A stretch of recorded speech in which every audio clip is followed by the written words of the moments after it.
नमस्कार मित्रांनो. आज आपण तळेटीचा 17 ऑगस्ट तिसरी शिफ्टचा पेपर ॲनालिसिस करणार आहोत. तर चला स्टार्ट करूया. पहिला सेक्शन आहे मराठी ग्रामर. तर पहिला प्रश्न, शिस्त या शब्दाचा विरुद्धार्थी शब्द ओळखा. शिस्तचा विरुद्धार्थी आहे शब्द बेशिस्त. प्रश्न दुसरा, खालील वाक्यप्रचाराचा योग्य अर्थ ओळखा. गोगलगाय आणि पोटात पाय. आन्सर आहे ऑप्शन नंबर 3, वरून गरीब दिसणारा आतून कपटी असतो. क्वेश्चन नंबर 3, किमया या शब्दार्थाचा वाक्यात उपयोग झालेले खालीलपैकी योग्य विधान ओळखा. याचा आन्सर आहे ऑप्शन नंबर 4, पाऊस पडल्यानंतर आकाशात दिसणारे इंद्रधनुष्य ही निसर्गाची किमया आहे. मित्रांनो, हे सर्व एकदम खूप बेसिक क्वेश्चन आहे. म्हणून मला वाटतं याला एक्सप्लेनेशनची गरज नाही. जर जिथं कुठं एक्सप्लेनेशनची गरज असेल, तर त्या क्वेश्चनला मी नक्की एक्सप्लेन करेल. हे सोपे क्वेश्चन आहे, म्हणून मला वाटतं की एक्सप्लेनेशनची गरज नाही. प्रश्न चौथा, खालीलपैकी विकल्प बोधक उभयन्वी अवयवी वापरून वाक्यरचना केलेले योग्य विधान ओळखा.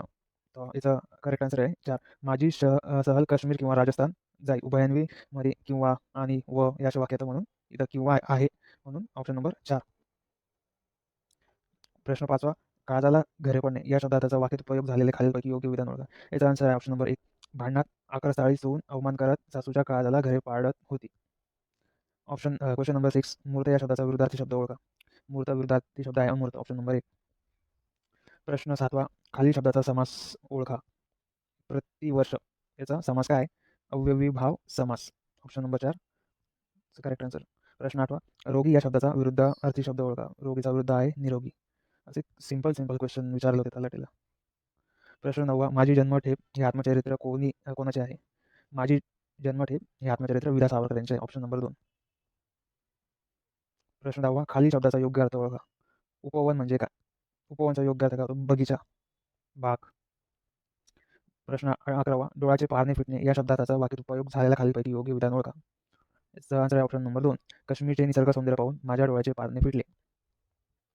क्वेश्चन नंबर 12, खालील म्हणीचा योग्य अर्थ ओळखा. अति राग भीक माग. याचा आन्सर ऑप्शन नंबर 2, अति रागाने एखादी कृत्य केली असेल तर त्याचे परिणाम अत्यंत वाईट असतात. प्रश्न नंबर 13, खालील शब्दाचा समानार्थी शब्द ओळखा. उत्कर्ष, भरभराट. प्रश्न नंबर 14, खालील शब्दाचा योग्य अर्थ ओळखा. खट्याळ म्हणजे खोडकर. प्रश्न नंबर 15, खालील शब्दाचा समानार्थी शब्द ओळखा. उणीव, जसा समानार्थी म्हणजे कमतरता. खालील वाक्यातील प्रयोग ओळखा. राधा पत्र लिहिते. याचा प्रयोग आहे सकर्मक कर्तरी प्रयोग. पत्र लिहिणारी कोण? राधा. प्रश्न ऑप्शन नंबर 4 सकर्मक कर्तरी प्रयोग. प्रश्न नंबर 17, खालील म्हणीचा योग्य अर्थ ओळखा. एक ना धड भाराभर चिंध्या. याचा आन्सर ऑप्शन नंबर 2, कोणत्याही एका विषयाचे पूर्ण ज्ञान नसणे. प्रश्न 18, खालीलपैकी सहा आदर्श केवळ प्रयोगी अवयव वापरून वाक्यरचना केलेले योग्य विधान ओळखा. केवळ प्रयोगी अवयव वापरायचे, सर्वांना माहिती आहे की जे एक्स्ट्रा म्हणतात इंग्लिशमध्ये. शाबास, खूप छान काम केलंस. असे भरपूर उदाहरण आहे. म्हणजे त्याला आपण अरे वा, तर त्याला एक्स्ट्रा मिलिटरी चिन्ह आपण यूज करतो. प्रश्न 19, खालील वाक्याचा प्रकार ओळखा. माझे नाव कविता आहे. सोपं आहे. विधानार्थी वाक्य आहे, ऑप्शन नंबर 1. प्रश्न 20, सनातन ही कादंबरी कोणी लिहिली? याचा आन्सर आहे शरण कुमार निंबाळे. खालील शब्दाचा समास ओळखा. गायरान.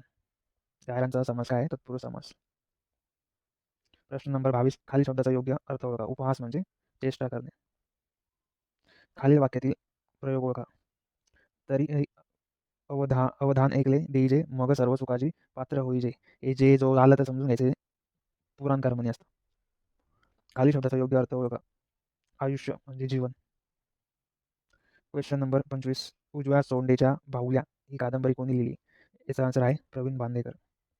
याच्यात आपण जर ॲनालिसिस केलं तर काही समास विचारले, 2 क्वेश्चन समासवर, 2 क्वेश्चन प्रयोगवर, 2 वाक्य, असे हा प्युअर TCS पॅटर्न आहे. याचा उपयोग तुम्हाला नेक्स्ट TCSच्या एक्झाममध्ये होऊ शकतो. आता इंग्लिशचं सेक्शन सुरू झालं आहे. तर पहिला question 1, select the most appropriate question tag to fill in the blank. Al doesn't follow all the rules and regulations of workplace dash dash question mark. तर याचा आन्सर आहे डज ही. कारण इथं डझंट आहे, तर त्याचा अपोजिट आपण use करतो डज ही. वाक्यात डझंट प्लस V1 अशी रचना आहे, त्यामुळे वाक्य सिंपल प्रेझेंट टेन्सचे नकारार्थी वाक्य असं स्पष्ट होतं. त्यामुळे टॅग होकारार्थी लागेल व वाक्याच्या काळानुसार डू डज यापैकी एक सहाय्यकारी क्रियापद येईल. वाक्याचा करता ऑल आहे, त्याकरता टॅगमध्ये ही हे सर्वनाम येईल व डज हे सहाय्यकारी क्रियापद, त्यामुळे डज ही असे उत्तर असेल. Question number 2, select the most appropriate meaning of the given phrase. Broaden one's horizon. याचा आन्सर आहे ऑप्शन नंबर 1, एक्सपांड नॉलेज. म्हणजे याचं योग्य स्पष्टीकरण असं आहे, क्षितिजाच्या म्हणजे ज्ञानाच्या व्याप्तीच्या कक्षा रुंदणे किंवा वाढवणे या मराठी अर्थाकरिता उपयुक्त वाक्यप्रचार वापरला जातो. म्हणून एक्सपांड नॉलेज हेचं आन्सर आहे. Question number 3. Select the most appropriate option to fill in the blank. Many expert remain dash about the new invention. याचा आन्सर आहे ऑप्शन नंबर 4. स्पेक्टिकल. स्पेक्टिकल म्हणजे संशयी.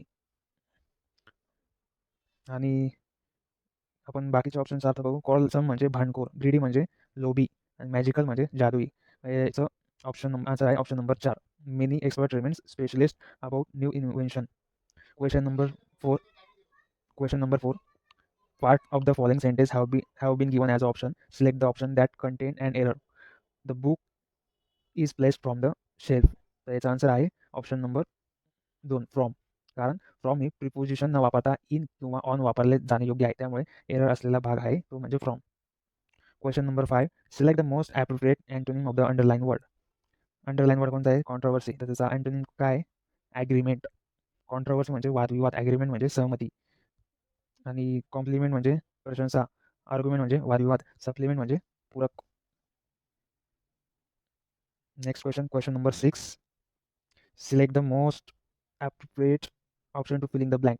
We should go swimming in the river. तर याचं dash question mark. याचा answer आहे option number 1. Shouldn't we. कारण वाक्यात सहाय्यकारी क्रियापद शुड आहे व वाक्य होकारार्थी आहे, त्यामुळे टॅग नकारार्थी लागेल व टॅगमध्ये स्टुडंट असणार आहे. वाक्याचा करता वी आहे, त्यामुळे टॅग स्टुडंट वी असा लागेल. यावरूनच याचा आन्सर आहे option number 1. Shouldn't we. Question number 7. Select the most appropriate adverb to fill in the blank. They arrived at late to catch the train. याचा आन्सर आहे टू. कारण या वाक्यात टू म्हणजे इतका जास्त की या व्याकरण रचनेचा आहे, त्यामुळे टू हाच इथे वापरला जाईल. टू म्हणजे TOO. Question number 8. Select the most appropriate option to fill in the blank. Next month they dash the first phase of the construction. याचा आन्सर आहे ऑप्शन नंबर 1. Will complete. कारण नेक्स्ट मंथ या शब्दप्रयोगावरून भविष्यकाळाचा बोध होतो, म्हणून दिलेल्या पर्यायापैकी ऑप्शन नंबर 1 विल कम्प्लीट हे त्याचा राईट आन्सर आहे. Question number 9. Select the most appropriate meaning of the underline idiom. आता याचा अर्थ ओळखायचा आहे एडमचा. ब्रिंग होम द बॅकॉन म्हणजे to earn money. Option number 4. To earn money to live. कारण उपजीविकेसाठी कमाई करणे हा याचा मराठीत अर्थ होतो, म्हणून option number 4. Question number 10. Select the most appropriate synonyms of the underline word. समानार्थी शब्द काय आहे अंडरलाइन वर्डचा? कॉम्प्लेन्सिस. याचा समानार्थी शब्द कोणता आहे? Self satisfaction. कॉम्प्लेन्सिस म्हणजे आत्मसंतुष्टता आणि सॅटिस्फॅक्शन म्हणजे समाधान. मोडेस्टी म्हणजे विनम्रता. ट्रिumफ म्हणजे विजय. सेल्फ सॅटिस्फॅक्शन म्हणजे आत्मसंतुष्टता, म्हणून कॉम्प्लेन्सिसचा समानार्थी शब्द आहे self satisfaction. Question number 11. Select the most appropriate preposition to fill in the blank. Mahesh submitted the against dash dash time. याचा आन्सर आहे option number 1. On the time. On time म्हणजे वेळेवर, त्यामुळे option number 1. Question number 12. Select the correctly punctuated from the given sentence. Peel the carrots, chop them and then put them in the pan. Punctuations marks करायचे तुम्हाला. ते सोपं answer आहे option number 1. Question number 13. Select the option that express the given sentence in passive voice. Rudra had take the pills. याचं passive वॉइसमध्ये काय येईल? Active वॉइसचा आपल्याला पॅसिव्ह वॉइस करायचं. त्याचं पॅसिव्ह वॉइस आहे option number 2. The pills had been take by Rudra. या वाक्यात हॅड प्लस V3 म्हणजे V3 टेकन आहे, यावरून वाक्य पास्ट परफेक्ट टेन्सचं आहे असं स्पष्ट होतं. त्यामुळे पॅसिव्ह वॉइसमध्ये had plus been plus V3 अशी रचना आवश्यक आहे. त्यामुळे याचा आन्सर आहे the peel had been taken by Rudra. Question number 14. Select the most appropriate synonyms of the underline word. समानार्थी शब्द काढायचा आहे. इम्पल्सचा समानार्थी शब्द काय आहे? इन्सेंटिव्ह. Option number 4. इम्पल्स म्हणजे प्रेरणा, चेतना निर्माण करणारी बाब. रुटीन म्हणजे दैनंदिनी. ॲव्हर्जन म्हणजे तिटकारपणा. इन्सेंटिव्ह म्हणजे चेतना देणारी बाब म्हणजे प्रोत्साहन. कन्सिडरेशन म्हणजे विचार, म्हणून याचा आन्सर आहे ऑप्शन नंबर 4. इम्पल्सचा समानार्थी शब्द आहे incentive. Question number 15. Select the most appropriate article to fill in the blank. Madhu was the first person to arrive. याचा आन्सर आहे द फर्स्ट. द आन्सर येईल याचा, कारण ओरिजिनल नंबर म्हणजे क्रमांक, संख्या, म्हणून ऑप्शन नंबर द याचा आन्सर आहे. Question number 16. Select the option that express the given sentence in active voice. Passive voice दिला आहे, त्याचा ॲक्टिव्ह वॉइस करायचा आपल्याला. The concert will be attend by thousands of people. त्याचा आन्सर आहे option number 1. Thousand of people will attend the concert. कारण या वाक्यात will plus B plus V3 अशी रचना आहे, सिंपल फ्युचर टेन्सची रचना आहे. त्यामुळे याचा ॲक्टिव्ह वॉइसमध्ये विल प्लस V1 अशी रचना होईल, म्हणून अटेंडेडचं अटेंड असेल, विल अटेंड असेल. Thousand of people will attend the concert. Question number 17. Select the incorrect spell word. याचा आन्सर आहे ऑप्शन नंबर 2, QUEU. हे असं नसतं, QUEUE याचा असं स्पेलिंग आहे. Question number 18. आपल्याला एरर फाइंड आउट करायचं आहे दिलेल्या वाक्यातून. Renuka will oblique went to oblique her sisters oblique house tomorrow. याचा आन्सर आहे option number 2, go to. Go to का बरं? या वाक्यात विल नंतर गो हे क्रियापद म्हणजे क्रियापदाचे पहिले रूप वापरणं गरजेचे आहे. त्याऐवजी यांनी वेंट वापरला, त्यामुळे गो टू हे त्याचं करेक्ट आन्सर आहे. Renuka will go to her sister असं होईल. Question number 19. काय? Part of the following sentence have been given as option. Select option that contain an error. परत एरर फाइंड आउट करायचं आपल्याला दिलेल्या वाक्यात. The renowned violinist had been meticulously executing intricate items now and captivating the audience. तर याचा answer आहे option number 3, the renowned violinist had been. कारण आपण पूर्ण वाक्य वाचल्यावर लक्षात येते की पास्ट परफेक्ट व नाऊ एकाच वाक्यात वापरले गेले, जे व्याकरणदृष्ट्या ग्रॅमॅटिकली चूक आहे. त्यामुळे वाक्यात असलेला एररचा भाग म्हणजे the renowned violinist had been, option number 3. Question number 20. Select the sentence with the appropriate use of punctuation. याचा आन्सर आहे option number 1, a child was standing on street corner. कारण वॉज नंतर comma, a child was standing on street corner. कारण was नंतर comma आहे, street नंतर comma आहे, ज्याची आवश्यकता नाही आहे. आणि स्ट्रीट कॉर्नर या शब्दात संयुक्त चिन्ह अनावश्यक असल्यामुळे ऑप्शन नंबर 1 हे राईट आन्सर आहे. Question number 21. Select the incorrectly spelled word of the following sentence. Once I saw an ant that had come to drink water at a stream, but it fell into the water and was carried away in the current in the front of my eyes. त्याचा answer आहे option number 3, stream. कारण स्ट्रीमचं spelling STREEM असे spelling असून तर त्यांनी दिलं आहे STREAM, म्हणजे हे चुकीचं आहे. म्हणजे स्ट्रीम आन्सर आहे, बरोबर आहे. स्ट्रीमचं स्पेलिंग परत ऐका, STREEM असं आहे. Question number 2. Manu threw dash dash book in the well. याचा आन्सर आहे ऑप्शन नंबर 3, द. कारण चारही पर्यायाचा आपण विचार केला तर द हा योग्य आहे, द बुक असं म्हणू शकतो आपण. म्हणून याचा आन्सर आहे option number 3. Question number 23. Select the most appropriate verb to fill in the blank. वाक्य आहे, a cunning student might dash that his teacher into thinking that he is regular in submissions. याचा answer आहे option number 2, deceive. कारण deceive is teacher. Juggle म्हणजे हात चलाकी करणे, डिसिव्ज म्हणजे फसवणे, इंटरप्ट म्हणजे अडथळा आणणे आणि ॲक्सेप्ट म्हणजे स्वीकारणे. मग याच्यात कोणता शब्द सूट होत असेल तो आहे डिसिव्ज म्हणजे फसवणे. Question number 24. The given sentence has an error. Select the option that rectify the error. My uncle are owing a big factory at present. याच्यात एरर काय? माय अंकल्स ओन म्हणजे का बरं? ऑप्शन नंबर 1 याचा answer आहे का बरं? की मालकी दाखवणारे क्रियापद सहसा कंटिन्युअस फॉर्ममध्ये वापरलं जात नाही. त्यामुळे ओनिंगच्या ऐवजी ओन हे क्रियापद पहिलं रूप वापरणे योग्य आहे. त्यामुळे माय अंकल ओन हे त्याचा आन्सर आहे. Question number 25. Select the most appropriate meaning of the given proverb. Once bitten twice shy. याचा आन्सर आहे option number 3, not doing anything again after a bad experience. म्हणजे दुधाने पोळलेला ताकद देखील फुंकून पितो. या अर्थाने मराठीत असलेला म्हणीकरता हा उपयुक्त प्रोव्हर्ब म्हणून वापरला जातो. आता जनरल नॉलेजचं सेक्शन सुरू झालं आहे.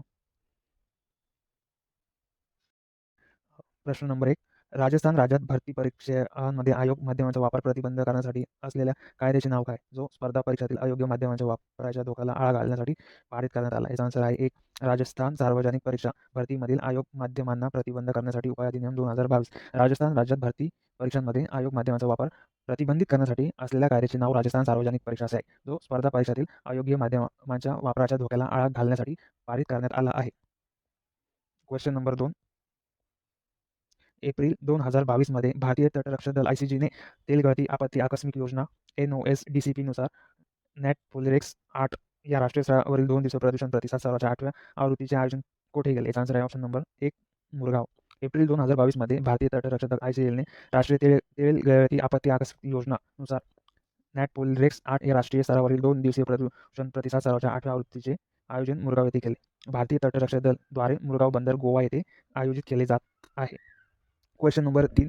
भारतीय संविधानातील कोणत्या अनुच्छेद हा संसदेला एक नवीन राज्य निर्माण करण्याचा एकमेव अधिकार देतो, जो स्पष्टपणे दर्शवतो की भारतीय संविधान हे विशिष्ट संघराज्य वैशिष्ट्यांसह एकात्म स्वरूपाचे आहे. याचा आन्सर आहे ऑप्शन नंबर 4 अनुच्छेद 2 आर्टिकल 2. भारतीय संविधानातील अनुच्छेद 2 हा संसदेचा एक नवीन राज्य निर्माण करण्याचा एकमेव अधिकार होतो, जो स्पष्टपणे दर्शवतो की भारतीय संविधान हे विशिष्ट संघराज्य वैशिष्ट्यांचा एकात्म स्वरूपाचे आहे. आर्टिकल 2 नुसार संसदेला नवीन राज्य दाखल करून घेणे किंवा स्थापन करण्याचा अधिकार आहे. Question number 4. 28 डिसेंबर 2022 रोजी कोणत्या ठिकाणी भारतीय लष्कराने झोन 3 भूकंप विनिर्देश आणि जवानांसाठी हरित इमारत मानकांचे अनुपालन करून आपल्या पहिल्या 3D मुद्रित आपत्ती प्रतिरोधक कराच्या युनिट संचचे उद्घाटन केले. याचा आन्सर आहे option number 3 Ahmedabad cantonment board. 28 December 2022 रोजी अहमदाबाद कंटोन्मेंट बोर्ड या ठिकाणी भारतीय लष्कराने झोन 3 भूकंप विनिर्देश आणि जवानांसाठी हरित इमारत मानकांचे अनुपालन करून आपल्या पहिल्या 3D मुद्रित आपल्या आपत्ती प्रतिरोधक घराच्या युनिट संरचनेचे उद्घाटन केले. Question number 5. 2011च्या जनगणनेनुसार भारतातील पुरुषांमधील साक्षरता दर किती आहे? याचा आन्सर आहे option number 3 82.14%. Question number 6 dash dash परत बघू. याचा आन्सर आहे 82.14%. सन 2011च्या जनगणनेनुसार भारतीय साक्षरता दर होता 74%. अधिक अचूकपणे सांगायचा तर होता साक्षरता दर 74.04% होता. पुरुष लोकसंख्या आणि महिला लोकसंख्येच्या साक्षरता दर अनुक्रमे 82.10% आणि 65.46% आहे. ऑप्शन नंबर 6 डॅश डॅश यांना भारतीय राष्ट्रवादाचे प्रेषित असे म्हटले जाते. याचं आन्सर आहे ऑप्शन नंबर 4 अरविंद घोष. अरविंद घोष यांना भारतीय राष्ट्रवादाचे प्रेषित असं म्हटलं जात असे, कारण अरविंद घोष हे 20व्या शतकातील एक क्रांतिकारक व युग प्रवर्तक, तत्त्वज्ञ आणि योगी होते. ते स्वातंत्र्य सेनानी, शिक्षणतज्ञ, भाषांतरकार, लेखक, संपादक आणि कवी या विविध भूमिकांनी ओळखले जातात. Question number 7. प्रतिकूल हवामानाच्या घटनाविशेषतः भूस्खलन करू शकणारी अतिवृष्टी, पूर आणि नैसर्गिक आपत्ती यामध्ये सातत्यानं होणाऱ्या वाढीमुळे खालीलपैकी कोणत्या संस्थेने देशातील भूस्खलन होण्याची ठिकाणे दर्शवणारा भारताचा भूस्खलन नकाशा संग्रह प्रकाशित केला? याचा आन्सर आहे ऑप्शन नंबर 4 भारतीय अंतराळ संशोधन संस्था. कारण भारत अंतराळ संशोधन संस्थेची स्थापना 15 ऑगस्ट 1969 रोजी करण्यात आली होती. अंतराळ संशोधन क्षेत्रामध्ये मोलाची कामगिरी बजावणाऱ्या अग्रगण्य संस्थांपैकी एक आहे. अवकाश तंत्रज्ञानाचा विकास करणे आणि राष्ट्राच्या हितासाठी त्याचा उपयोग करणे या संस्थेचा उद्देश आहे. संयुक्त राष्ट्राच्या अंदाजानुसार भारताची लोकसंख्या डॅश डॅश असून 2023 मध्ये पहिल्यांदा ती चीनला मागे टाकेल. तुम्ही आकडेवारी बघू शकता. याचा आन्सर आहे ऑप्शन नंबर 3 1,42,57,75,850 हे याचा आन्सर आहे. संयुक्त राष्ट्राच्या अंदाजानुसार आहे भारताची लोकसंख्या किती आहे? 1,42,57,75,850.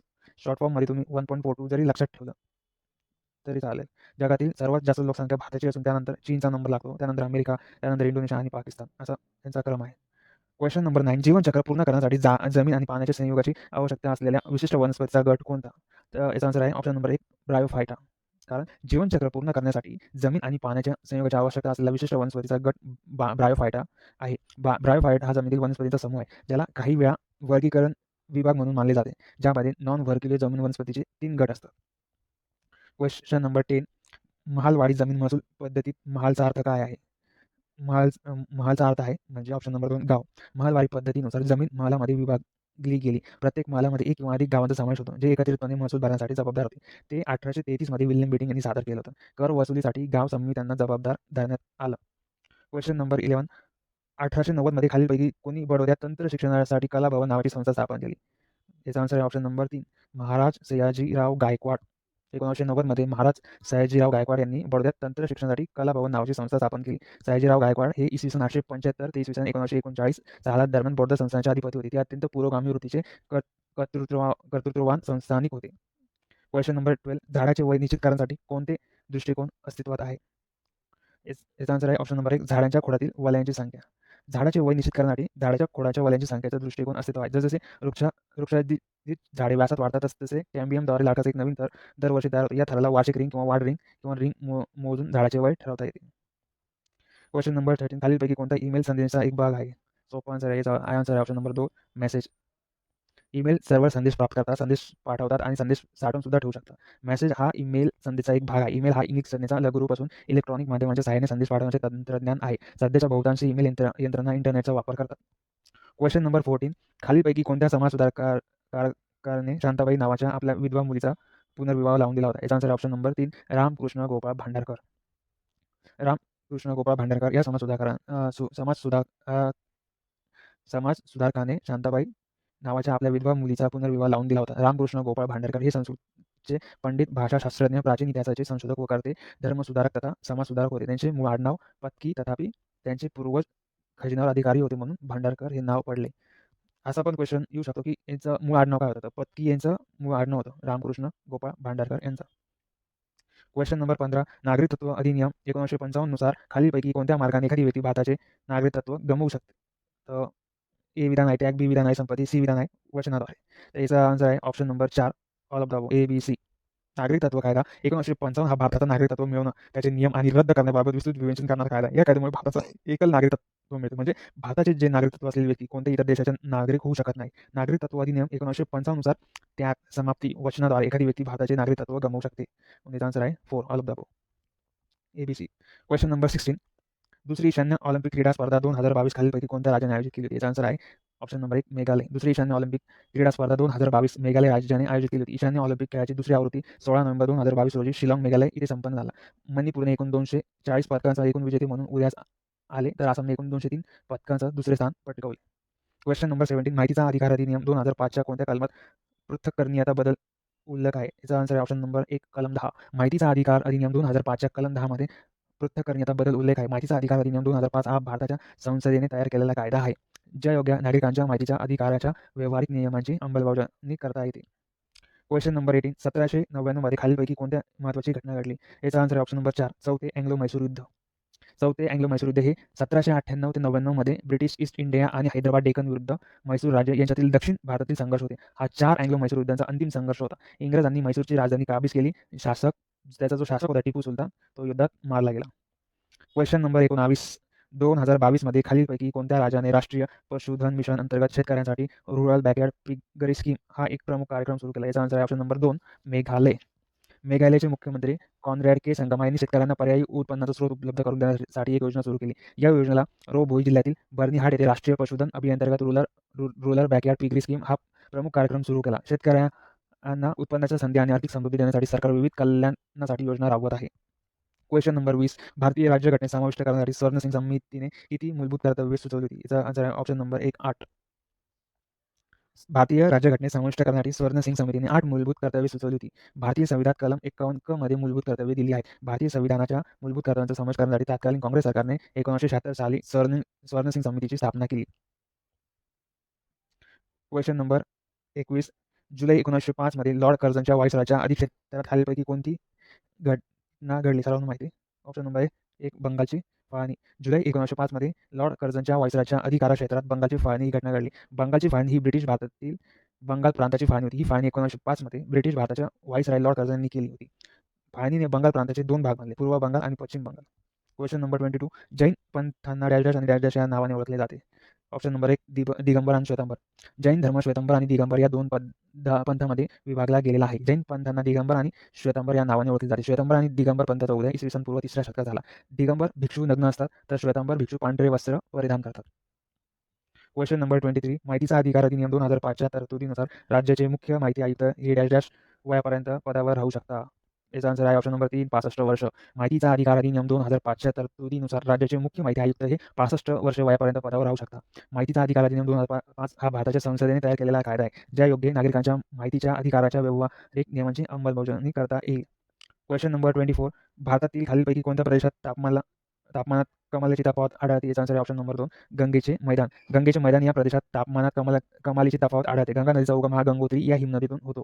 गंगेच्या मुख्य 2 नद्या आहेत, भगीरथी आणि अलकनंदा. जेव्हा भगीरथी नदी 175 किमीचा प्रवास पूर्ण करते, त्यावेळेस अलकनंदा तिला मिळते आणि त्यापुढे तिला गंगा या नावाने ओळखले जाते. क्वेश्चन नंबर 25 रक्त गोठण्यासाठी कोणते जीवनसत्व कारणीभूत असते? सोपा आहे. याचा आन्सर आहे ऑप्शन नंबर 2 के जीवनसत्व. जीवनसत्व के हे मेदविद्राव्य आहे. मानवी शरीरामध्ये रक्त गोठण्यासाठी आवश्यक असणाऱ्या पूर्व प्रथिनांचे संश्लेषण आणि हाडांमध्ये कॅल्शियमला बांधून ठेवणाऱ्या ऊतींना मदत करणाऱ्या पूर्व प्रथिनांचे संश्लेषण झाल्याने तर हे के जीवनसत्व त्यावर प्रक्रिया करून प्रथिनांची रचना बदलावते. त्यामुळे त्या प्रथिनांचे रक्त गोठते. नेक्स्ट सेक्शन आहे जनरल इंटेलिजन्सचा. चला सुरू करूया. प्रश्न पहिला अजयला 30 किलोमीटर अंतर कापण्यासाठी महेशपेक्षा 2 तास जास्त लागतात. जर अजयने त्याचा वेग दुप्पट केला तर त्याला महेशपेक्षा 1 तास कमी लागेल. तर अजयचा वेग किती आहे? हे सॉल्व्ह करावं लागेल आपल्याला. अंतर किती आहे? 30 किमी. अजयला महेशपेक्षा किती तास जास्त लागतात? 2 तास जास्त लागतात. आपल्याला वेगाचा फॉर्म्युला माहीत आहे. वेग बरोबर अंतर म्हणजे डिस्टन्स अपॉन टाईम, म्हणजे अंतर भागिला वेळ भागिले वेळ, अंतर भागिले वेळ. वेगला आपण एसने डिनोट करू तात्पुरतं.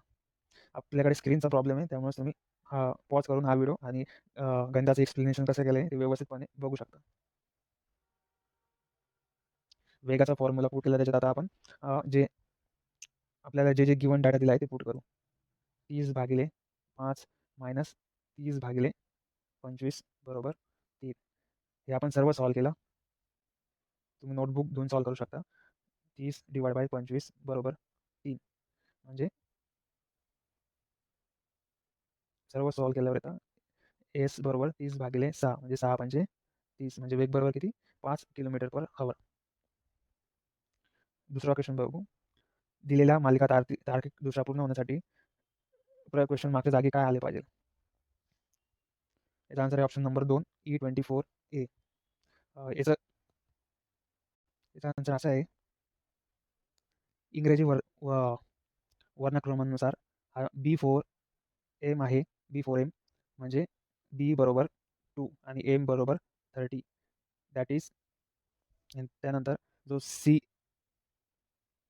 C8T आहे म्हणजे C बरोबर 3 T बरोबर 20 म्हणजे C8T. त्याच्यानंतर E24 हे आपला आन्सर आहे. E बरोबर 5 A बरोबर 1 म्हणजेच E24A. नेक्स्ट काय आहे H96H म्हणजे H बरोबर 8 आणि H बरोबर 8 म्हणजे H96H. नेक्स्ट काय L48O. L म्हणजे 12, O म्हणजे 15 म्हणजेच L48O म्हणजेच BCEHL. याचा आपण टोटल गुणाकार केला, ॲडिशन केली तर आपल्याला मिळते 480. असं याचं एक्सप्लेनेशन आहे. तर याचा आन्सर आहे ऑप्शन नंबर 2. आय होप तुम्हाला हे कळालं असेल. आपल्याला स्क्रीनचा प्रॉब्लेम म्हणून आपल्याला व्यवस्थित ते मांडणी करता येत नाही. तर तुम्ही समजून घ्याल तेवढं. Question number 3. चक्रवाढ व्याजच्या विशिष्ट दराने 3 आणि 2 वर्षानंतर नियत मुद्दलाच्या रकमा या 21:20 च्या गुणोत्तर आहे. तर व्याजदर किती आहे? सॉल्व्ह करूया आपण. आपल्याला दिलेलं माहिती आहे त्याच्यावरून पण जे फॉर्म्युले आहे ते व्यवस्थित पुट करून त्याच्याद्वारे आन्सर काढणार आहोत. P बरोबर 1 + R square divide by P1 plus in bracket complete square बरोबर 21/20. त्यानंतर next by 1 plus R cube sorry 1 + R bracket complete 3 - 2 बरोबर 21/20. त्यानंतरची स्टेप आहे 1 + R बरोबर 21/20 म्हणजे R बरोबर 21/20 एक इकडं मायनस होईल म्हणून R बरोबर किती येतं दर किती रेट किती आहे 1/20 म्हणजे 1/20 म्हणजे किती 5%. 1/20 म्हणजे आपल्याला पर्सेंटमध्ये कन्वर्जन करायचं असेल 20 × 20 20 × 5 = 100 म्हणजे 5. नेक्स्ट क्वेश्चन आहे ट्रेन ए इंदोरहून दिल्लीसाठी 60 km/h या वेगाने सकाळी 11 वाजता निघते. ट्रेन बी इंदोरहून दिल्लीसाठी त्याच मार्गाने त्याच दिवशी 72 km/h वेगाने दुपारी 2 वाजता निघते. या दोन्ही गाड्या एकमेकांना किती वाजता भेटतील? तर याचा आन्सर आहे ऑप्शन नंबर 3 दुसऱ्या दिवशी पहाटे 5 वाजता. सापेक्ष वेग किती आहे 72 km/h प्लस 60 km/h टोटल किती झाले 132 km/h. तुम्ही व्हिडिओ पॉज करून स्टेप लक्षात घेऊ शकता. माझ्याकडे जागा कमी आहे. नेक्स्ट स्टेप आहे ट्रेन ए मध्ये प्रवास करत असताना ट्रेन बी ने कापलेले अंतर बरोबर 3 × 72 म्हणजे किती 216 किलोमीटर. 72 × 3 216 किलोमीटर. आता वेळेचा जो फॉर्म्युला आहे आपण तो पुट करू. वेळ बरोबर डिस्टन्स अपॉन वेग अंतर डिवाइड बाय वेग. वेळेचा फॉर्म्युला पुट केल्यानंतर त्याच्यात आपण व्हॅल्यूज पुट करू. 216 डिवाइड बाय 132 बरोबर 1.634 म्हणजे 1.634 म्हणजे या दोन्ही गाड्या आहे एकमेकांना दुसऱ्या दिवशी सकाळी 5 वाजता भेटतील. नेक्स्ट क्वेश्चन बघू. जर दिवसातील 7 तास काम करून 16 पुरुष 48 दिवसात एक शेताची नांगरणी करू शकतात तर 12 तास काम करून 14 पुरुष त्या शेताची किती दिवसात नांगरणी करतील? सोपा क्वेश्चन हा. M1 म्हणजे 16 पुरुष, H म्हणजे 7 तास, D1 म्हणजे 48 दिवस. सेम M2 म्हणजे 14 पुरुष, H2 म्हणजे 12 तास आणि D2 म्हणजे काढायचा आहे. D2 आपल्याला काढायचा आहे. आपल्याला W2 दिलेल्यावर म्हणजे 1 1 आपण आता फॉर्म्युला लिहून घेऊ. m1 h1 d1 divide by w1 is equal to m2 h2 d2 divide by w2. Next step next step आहे 16 गुणिले 7 गुणिले 48 डिवाइड बाय 1 बरोबर 14 गुणिले 12 गुणिले d2 बरोबर 1. सर्वांचंच आपण सिम्प्लिफिकेशन कॅल्क्युलेशन केलं तर d2 बरोबर 16 गुणिले 7 गुणिले 48 डिवाइड बाय 14 गुणिले 12. d2चा आन्सर किती येतं? d2 बरोबर 14 दिवस. या क्वेश्चनमध्ये काहीतरी गडबड आहे. आपला आन्सर आहे d2 बरोबर 14 दिवसात. Next question number 6. जर प्लस म्हणजे मायनस असेल, मायनस म्हणजे मल्टिप्लिकेशन असेल, गुणाकार म्हणजे भागाकार असेल आणि भागाकार म्हणजे बेरीज असेल तर दिलेल्या समीकरणामध्ये प्रश्नचिन्हाच्या जागी येऊ शकणाऱ्या पर्याय निवडा. कोणी सॉल्व्ह करू शकाल म्हणजे आन्सर आहे ऑप्शन नंबर 39. तरी सॉल्व्ह करू तुम्ही. 17 गुणिले 3 मायनस 12 म्हणजे 51 मायनस 12 किती आलं? 39 याचा आन्सर आहे.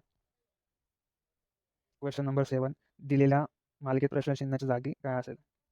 सोपा क्वेश्चन आहे. आपण एक्सप्लेनेशन द्यायची गरज नाही तर मी एक्सप्लेनेशन देत आहे. 6चा वर्ग किती? 36. 8चा वर्ग 64. असं 10चा वर्ग 100. 12चा वर्ग 140. 14चा वर्ग 196. 16चा वर्ग किती? 256. ऑप्शन नंबर 1 आन्सर आहे. Option number 1 256. प्रश्न 8वा. एक कारच्या पथमापीचे वाचन प्रवासाच्या सुरुवातीस 52 किलोमीटर आणि शेवटी 13,080 किलोमीटर असेल. जर प्रवासाला 4 तास लागेल तर कारचा सरासरी वेग मीटर पर सेकंदमध्ये किती आहे? तर याचा आन्सर आहे 75 मीटर पर सेकंद. आपण सॉल्व्ह करू. 13,080 किलोमीटर आपल्याला मीटरमध्ये कन्वर्ट करायचं आहे. हा जो मीटर आहे किलोमीटर त्याला मीटरमध्ये कन्वर्ट केल्यावर किती येईल? 13,80,000 आणि 12 किलोमीटरचं काय येईल? 1,20,000 मीटर. नेक्स्ट स्टेप काय आहे? एकूण अंतर दोघांचा डिफरन्स काढायचा. 13मधून 12 गेले 1,80,000 मीटर. एकूण वेळ किती आहे? 4 तास. 4 तास आहे. तर 4 तासाच्या आपल्याला सेकंदमध्ये कन्वर्ट किती होईल? 4 तासाच्या सेकंदमध्ये कन्वर्ट होईल 14,400 सेकंद. आता आपण वेळ काढायचा. सरासरी वेळ किती येतो? मीटर पर सेकंदमध्ये आपण जो डिफरन्स काढला आहे दोघांचा 13,000 आणि 12,000चा शॉर्टकटमध्ये बोलतोय. 13,080 मीटरचा आणि किलोमीटरचा आणि 12,000 किलोमीटरचा त्याचा डिवाइड बाय 14.400 सेकंद म्हणजे 1,80,000 डिवाइड बाय 14.400 सेकंद बरोबर 75 मीटर पर सेकंद. याचा आन्सर आहे. आय होप तुम्हाला समजलं असेल. नेक्स्ट क्वेश्चन घेऊ. खालील त्रिकांमध्ये व्यक्त केलेल्या संबंधाशी साधर्म्य असलेल्या सहसंबंधाला उत्तर मर्यादा दर्शवणारा त्रिक निवडा. TQO जे GE. याचा आन्सर आहे ऑप्शन नंबर 1 LIG. फक्त फरक आहे म्हणजे कसं आहे हा TQ आहे याचा म्हणजे 20-17 3चा फरक आहे. QO आहे 17-5 म्हणजे 2चा फरक आहे. जे आहे याचा 10-7 म्हणजे 3चा फरक आहे. GE आहे 7-2 2चा फरक आहे. LI म्हणजे 12-9 म्हणजे 3चा फरक आहे. IG म्हणजे 9-7 म्हणजे 2चा फरक आहे. म्हणून याचा आन्सर आहे option number 1 LIG. Question number 10. दिलेल्या विधानांना निष्कर्ष सिलॉकचा क्वेश्चन हा विधान आहे त्याच्यावरून आपल्याला डायग्राम ड्रॉ करायचा आणि आन्सर काढायचा. सॉल्व्ह करू आपण. काही विजारी पायजामे आहे. काही विजारी पायजामे आहेत. काही पायजामे जीन्स आहे. काही पायजामे जीन्स आहे. आता निष्कर्ष बघू. सर्व विजारी जीन्स आहेत. सर्व आहे का? नाही. चुकलं. सर्व जीन्स पायजामे आहे. सर्व जीन्स पायजामे आहे का? नाही. तर काही हे पण चुकले. याचा आन्सर काय? ऑप्शन नंबर 2 निष्कर्ष 1 किंवा निष्कर्ष 2 पैकी एकही तर्कसंगत नाही. Question number 11. एक वस्तू तिच्या खरेदी किमतीच्या 60% वर चिन्हांकित केली आणि 20% सवलतीने विकली. मिळालेल्या नफ्याच्या टक्केवारी शोधा. याचा आन्सर आहे ऑप्शन नंबर 4 28%. ठीक आहे. 60%च्या खरेदी किमतीवर किती म्हणजे 160 डिवाइड बाय 100 गुणिले 100 बरोबर किती? 160 म्हणजे 20% सवलतीने विकली. नेक्स्ट स्टेप काय आहे? म्हणजे जो दर आहे 160 गुणिले 80 डिवाइड बाय 100 बरोबर किती? 128. नेक्स्ट स्टेप नफा बरोबर 160 मायनस 128 बरोबर 32 म्हणजे नफ्याची टक्केवारी किती आली? 32 डिवाइड बाय 100 इंटू 100 बरोबर 32%.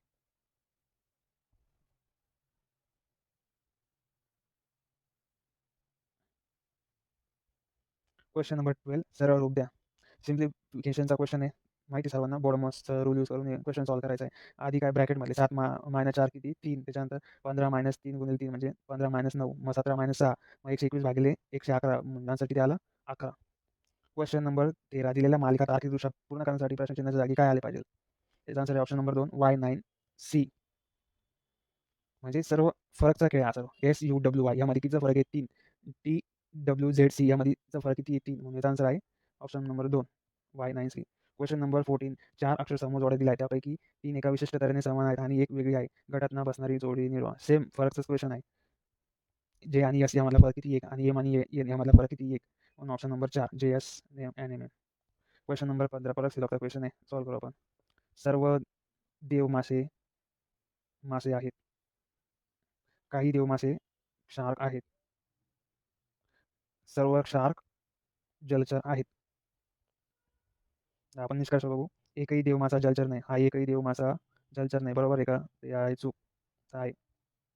काही मासे शार्क आहे. हा मासा आहे. शार्क काही मासे आहे का? आहे. ऑप्शन नंबर 2 फक्त निष्कर्ष 2 तर्कसंगत आहे. नेक्स्ट क्वेश्चन बघू. 4 शब्द जोडे दिले आहेत, त्यापैकी 3 विशिष्ट प्रकारे समान आहेत आणि एक वेगळे आहेत. वेगळे शब्द जोडी निवडा.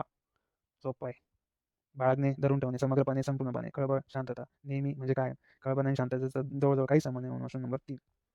Question number 17 pipe A, pipe B आणि पाईप सी मिळून एक टाकी 20 मिनिटात भरू शकतात, परंतु गळतीमुळे सर्व तिन्ही पाईप टाकी पूर्ण भरण्यासाठी 10 मिनिटे अधिक वेळ घेतात. गळतीमुळे संपूर्ण टाकी रिकामी होण्यासाठी लागणारा वेळ शोधा. त्याचा आन्सर आहे ऑप्शन नंबर 2 60 मिनिटे. ते कसं? A plus B plus C बरोबर 20. ए प्लस एक minute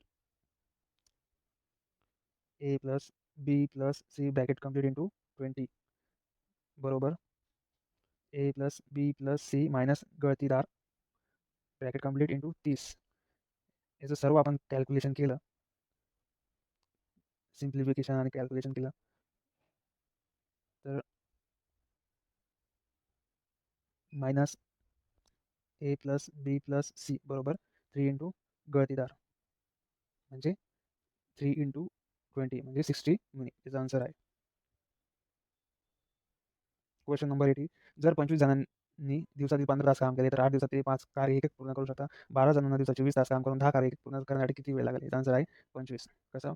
same MDH upon W1 MDH second M2D2H2 upon W2. याच्यात फक्त व्हॅल्यू पुट करायचे. क्वेश्चन समजला असेल तुम्हाला. व्हॅल्यू पुट करू आपण. 25 into 8 into 15 divide by 5 is equal to 12 plus D2 plus 20 divide by 10. आपण यांना सॉल्व्ह केला तर आन्सर येतं D2 बरोबर 25 दिवस लागतील. नेक्स्ट क्वेश्चन बघू. जर 11.25 मीटर एक समान लोखंडी दांड्याचे वजन 42.75 kg असेल तर त्याच दांड्याच्या 6 मीटरचे वजन किती असेल? त्याचा आन्सर आहे 22.8 kg. सॉल्व्ह करू हा क्वेश्चन. वजन 1 बरोबर लांबी 1 इज इक्वल टू वजन 1 बरोबर लांबी 2 सॉरी वजन 2 बरोबर लांबी 2 हा फॉर्म्युला आहे. याच्यातून आपण व्हॅल्यू पुट करू. 42.75 divide by 11.25 is equal to गुणिले 6 सॉरी 42.75 डिवाइड बाय 11.25 बरोबर वजन 2 डिवाइड बाय 6 मीटर. वजन 2 बरोबर हे जर सॉल्व्ह केला तर वजन 2 बरोबर आन्सर येतं 22.8 kg. त्याच दांड्याचे 6 मीटरचे वजन आहे 28.8 kg. क्वेश्चन नंबर 20 10 वर्षात 1300 रकमेवर 650 सरळ व्याजांसाठी तसं त्याचे किती दर असायला पाहिजे? सरळ व्याजचा क्वेश्चन आहे. फॉर्म्युला टाकायचा, आन्सर करायचं. सरळ व्याज बरोबर PRT अपॉन 100. आपल्याला सरळ व्याज दिले 650 बरोबर मुद्दल दिलेली 1300. त्याच्यानंतर रेट दिलेला नाही, टाईम दिला आहे 10 डिवाइड बाय 100. आपलं रेट किती येतो? 5%. Next question. खाली अक्षर मालिके संदर्भाच्या संदर्भ घ्या आणि प्रश्नाचे उत्तर द्या. इथे अशी किती व्यंजन आहेत ज्यापैकी प्रत्येकाच्या ताबडतोब आधी एक स्वर येतो आणि ताबडतोब नंतर देखील एक स्वर येतो? याचा आन्सर आहे एकच, ते म्हणजे UGI. याचा आन्सर आहे. क्वेश्चन नंबर 22 दिलेल्या मालिकेत प्रश्नचिन्हाच्या जागी काय आले पाहिजे? 23 68 203 608 1823 क्वेश्चन मार्क. याचा आन्सर आहे ऑप्शन नंबर 2 54 68. सॉल्व्ह करू आपण. म्हणजे 68 मधून 23 गेले किती? फरक बघायचा. 68 मधून 23 गेले 45. 203 मधून 68 गेले 135. 608 मधून 203 गेले 405. 1823 मधून 608 गेले 1215. 5488 मधून 1823 गेले 3645. म्हणजेच 45 गुणिले 3 135. 135 गुणिले 3 405. 405 गुणिले 3 1215. 1215 गुणिले 3 3645. प्रत्येक मालिकेत आलेल्या उत्तराला 3 ने गुणलं आहे. Question number 23. दिलेल्या मालिकेत तार्किक दृष्टिकोन करण्यासाठी प्रश्नचिन्हाच्या जागी काय आले पाहिजे? फरक सेम आहे. फरकचा क्वेश्चन आहे. CHMR मध्ये 5चा फरक आहे. FKPU मध्ये 5चा फरक आहे. ESOT मध्ये 5चा फरक आहे. आणि 30 - 24 किती? 6. 36 - 30 किती? 6. 42 - 36 किती? 6चा फरक आहे. असं याच्यावरून आन्सर येतं ऑप्शन नंबर 1 RUT 42. खालील दिलेल्या अक्षर गटाच्या जोडीमध्ये व्यक्त केलेल्या सहसंबंधाशी साधर्म्य असल्यासह संबंधाला उत्तमरित्या दर्शवणारी अक्षर गटाची जोडी निवडा. Same question. डिफरन्सचा याचा आन्सर आहे ऑप्शन नंबर 2 NML आणि PPN. म्हणजेच P आणि N मध्ये 2, R आणि O मध्ये 3, R आणि P मध्ये 2, तसंच D आणि D2B 2, K2H 3, A2G 2, तसेच P2N 2, P2M 3 आणि N2L 2. म्हणून याचा आन्सर आहे ऑप्शन नंबर 2. Question number 25. एक काळ 50,000 चिन्हांकित आहे. विक्रेता पहिल्या 20,000 वर 5% सवलत आणि उर्वरित 3,000 वर 2% सवलत देतो. तर विक्रेत्याने बदललेली किंमत शोधा. तर याचा आन्सर आहे ऑप्शन नंबर 2 48,400. तर एक कार 50,000 चिन्हांकित केली. 5% सवलत आहे. 5% सवलत देऊन म्हणजे 20,000 वर 5%. 20,000 5% तर किती येतं? 1000. 2% वर 30,000 म्हणजे किती? 2% वर 30,000. 2% वर 30,000 म्हणजे ₹600. आता आपल्याला प्लस करायचं आलेल्या आन्सरमधून 1000 प्लस 6,000 म्हणजे 1000 प्लस 600 म्हणजे 1,600. विक्रेत्याने बदललेली किंमत बरोबर 50,000 मायनस 1,600. आन्सर किती आला? 48,400. Option number 2. धन्यवाद. Oh my God.